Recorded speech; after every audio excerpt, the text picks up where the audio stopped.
बहुत समय पहले की बात है। एक गांव में लाल साड़ी वाली चुड़ैल का आतंक था। वो चुड़ैल गांव के लोगों को बड़ा परेशान करती थी।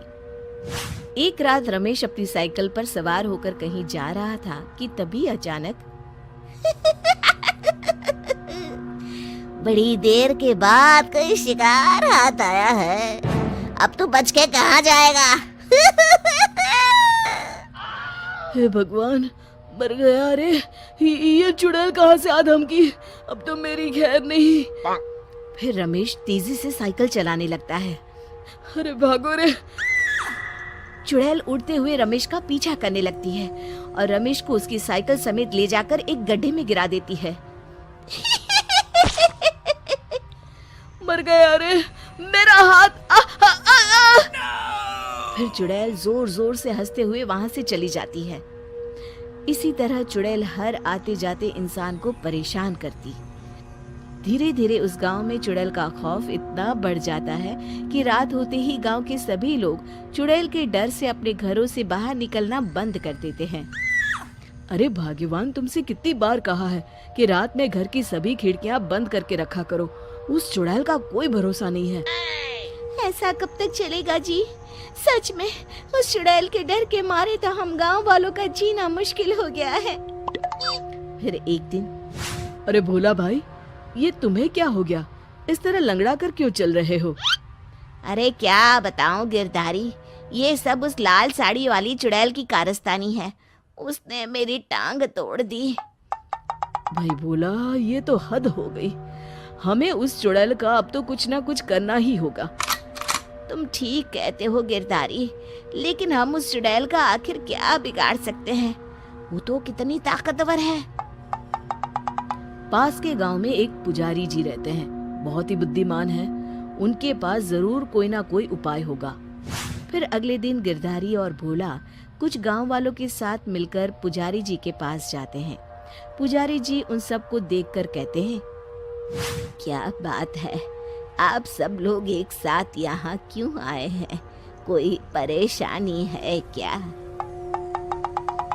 अब क्या बताएं पुजारी जी, उस लाल साड़ी वाली चुड़ैल का आतंक हमारे गांव में इतना ज्यादा बढ़ गया है कि अब तो हमारा जीना मुश्किल हो गया है। शाम होते ही उस चुड़ैल के डर से हम लोग किसी कैदी की तरह अपने घरों में ही कैद होकर रहते हैं।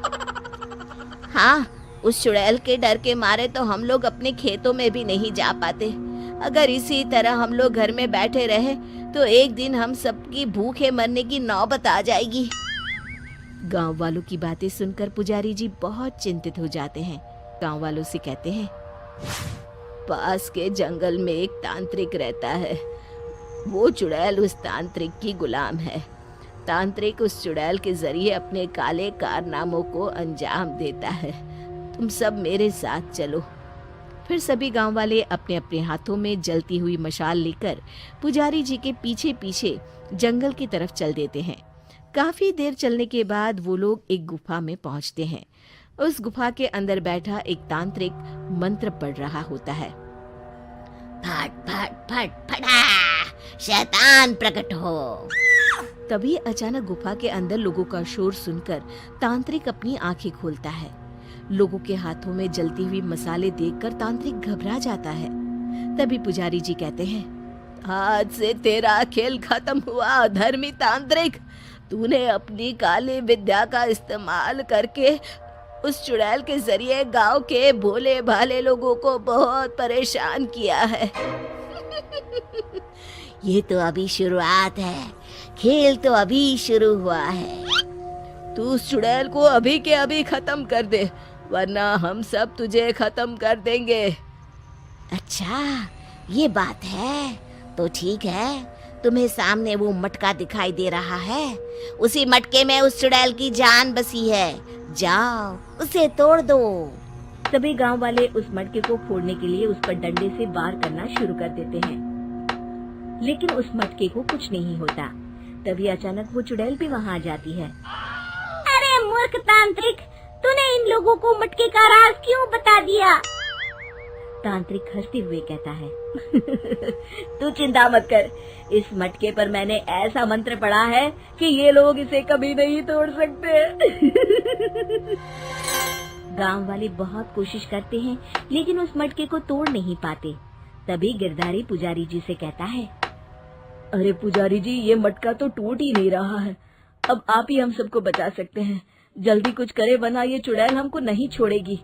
पुजारी जी थोड़ी देर कुछ सोचते हैं, कहते हैं, जिस तरह लोहा लोहे को काटता है, ठीक उसी तरह मंत्र के असर को खत्म करने के लिए मंत्र का इस्तेमाल करना पड़ेगा। फिर पुजारी जी जोर जोर से भगवान का मंत्र पढ़ना शुरू कर देते हैं और अपनी जेब से मंदिर से लाया हुआ भभूत निकालकर उस मटके पर छिड़क देते हैं।